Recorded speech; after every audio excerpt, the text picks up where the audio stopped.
Welcome back to DBC. Today we're continuing with A Theory of Human Motivation by Abraham Maslow. Last time we talked about sort of the exegesis or the summary of what is said in this article. Now let's talk about how does it stand out? Goods, bads.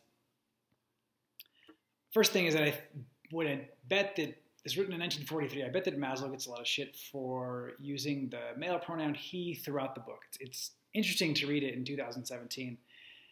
Using he, and not she or one or people or someone.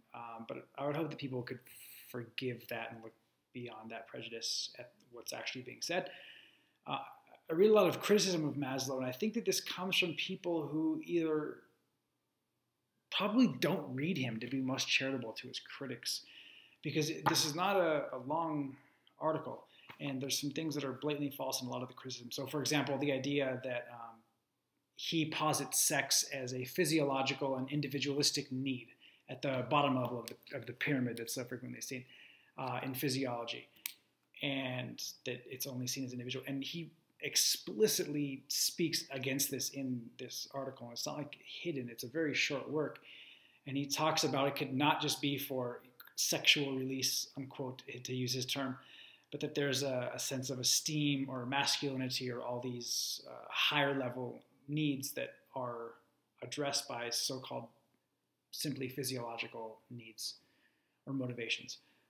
So that's, and I think that a lot of, if you read in there, I'd encourage everyone to read the essay because it's really short, it's very accessible, and he's not a dumb guy. I think that a lot of times people just see the triangle with the lines, and we're going to talk about that in a second, and they just start picking apart, oh, well, there's dichotomies here that shouldn't exist, or this order is wrong, or whatever. So there's a good amount of content.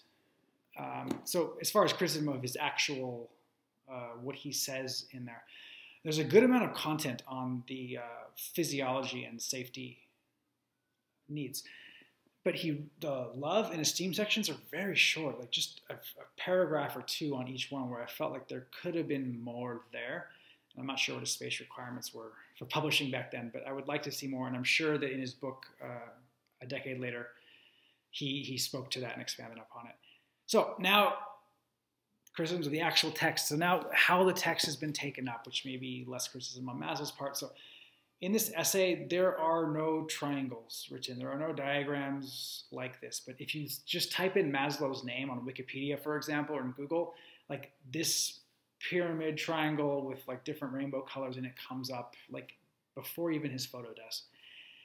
And it was never in this article. It may have been in the book, which again was called Motivation and Personality by Maslow. It was written 11 years after this, so he may have put it in there, which could be some to his fault.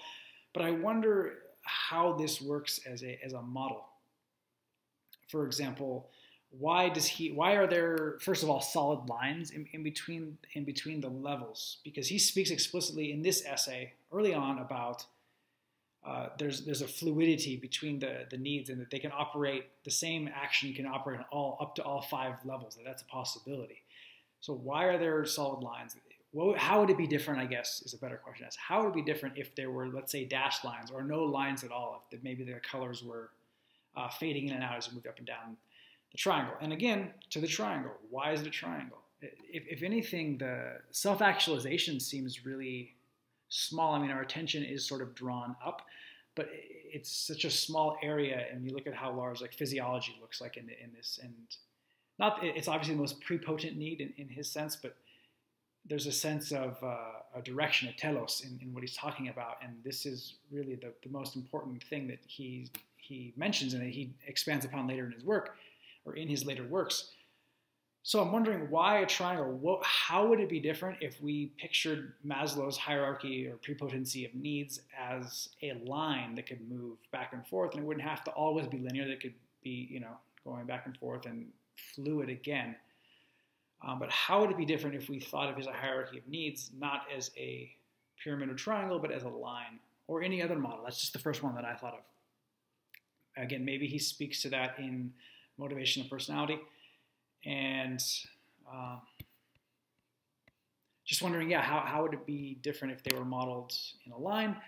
And then I would say overall, if you look at the criticisms that he receives I don't think that if you actually read this essay, which again, it's short, it's quick, as opposed to just looking at this you see everywhere. I think if you actually read the work, which is why I wanted to read the work, he's very insightful about this, and he's very open-minded of like, hey, like this essay at least is just the beginning.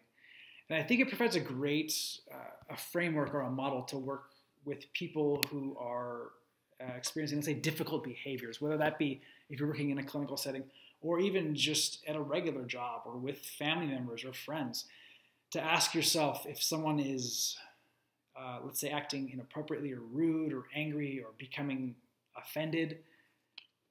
If we go back to the triangle for now, because we got what perhaps is missing on this list of needs. Like, is someone hungry? I mean, think about the Snickers commercials about like being hungry. When you're hungry, you're not yourself. You know, even though maybe you're just experiencing appetite, as Maslow would say, you're not actually hungry in the West.